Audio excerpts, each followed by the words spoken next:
Yeah, so I think for me, spoken word is a reaction to the fact that poetry is boring. Like Straight people, up. you just you get a book of poetry and you read it and you're just like, why am I?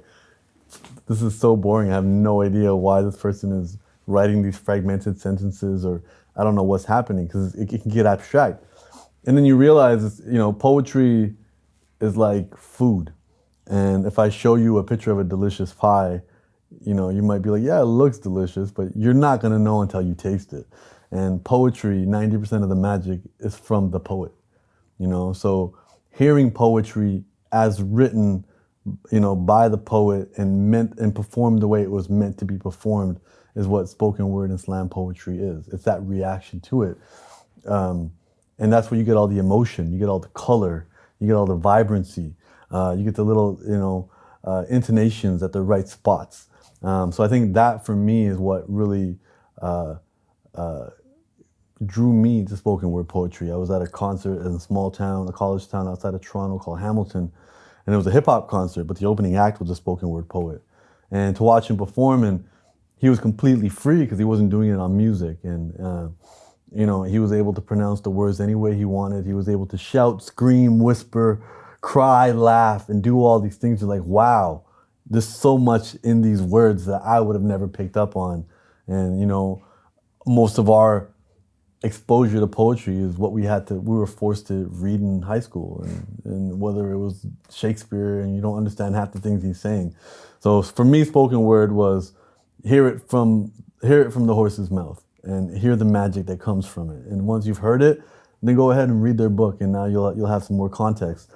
Was Henry Rollins one of the first guys that people knew? Because he used to do that early on, he's right? punk as well, and he's raw. He's a rock star, and he's energy and aggressive. Exactly, and I think definitely, and I think what it also was is, for underrepresented communities, it was a place to tell your stories. I think people don't even realize, especially even in the black community, like hip hop in New York, when it first came, like it was shunned. Like it was such a small community. It wasn't embraced as even black culture at that time. They were listening to rhythm and blues and jazz and even rock.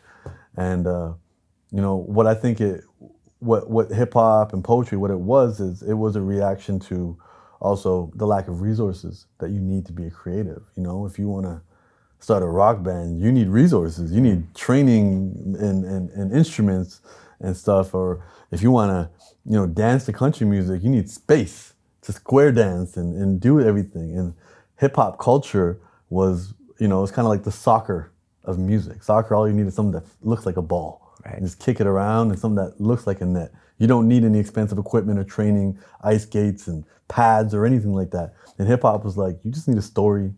You need a beat, and we all come, pre-built with one, and share your story. And there is a close relationship between slam poetry and hip hop, and I think hip hop is a little bit more structured. And I mean, it literally, DJ Kool Herc in the '70s was throwing parties, and while the people were dancing, he just kept bringing the record back so the music wouldn't stop. And then he started chanting over the music, which became rap. So I think from that perspective, the poetry was sharing the important stories.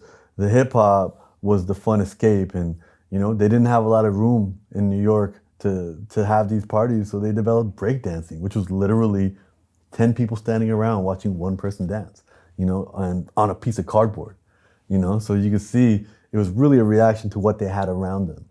And during the break beats. Exactly. Yeah, so for me, it was like I started with spoken word, always knowing, I grew up as a fan of hip hop.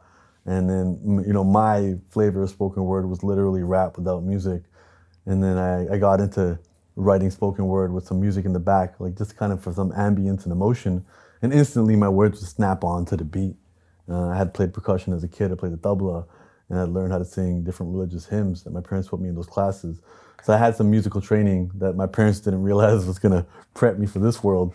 And then so hip hop was just a natural progression from there. But I started doing spoken word, and I was performing at the coffee shops and the open mics. And for me at that point, I was working as a teacher. It was just something to do to impress girls.